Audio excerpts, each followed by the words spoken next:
Okay. And then another question I had that you've also been getting some criticisms for has to do with a provision that was stripped out of the Inflation Reduction Act related to putting a monthly cap on the cost of insulin.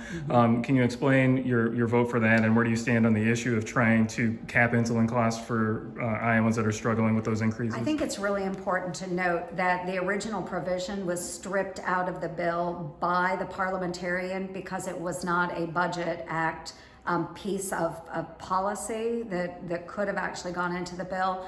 But what was actually proposed then as an amendment, it would have capped, but it only would have affected a small portion of those that are on insulin.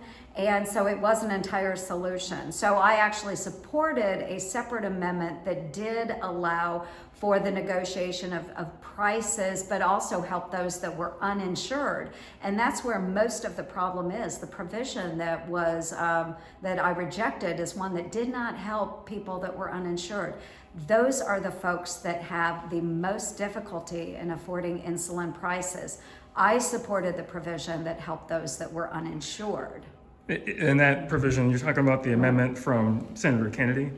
Yes, the Kennedy Amendment. But overall, what we have to do is find a solution, not just for insulin prices, but for overall prescription drug prices. And Senator Grassley has been promoting a bill, it's a bipartisan bill, for years now, but we haven't had the traction on it. I am a co-sponsor of that legislation as well. So I think it's really important that we not just pick and choose winners and losers, but we focus on the overall issue of prescription drug prices. But the insulin issue, it is a big issue. But we need to find a solution that's going to work for everybody, not just a select few people.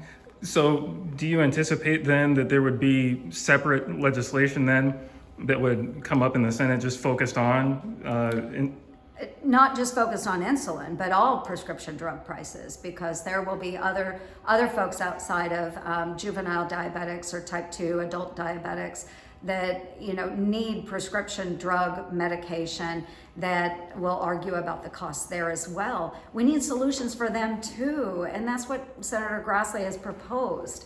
So let's stop making a political football and actually take a look at the entire industry and what we can do to lower those prescription drug costs. Again, it's a bipartisan bill. It was sponsored by Democrat Ron Wyden out of Oregon, as well as Chuck Grassley here in Iowa.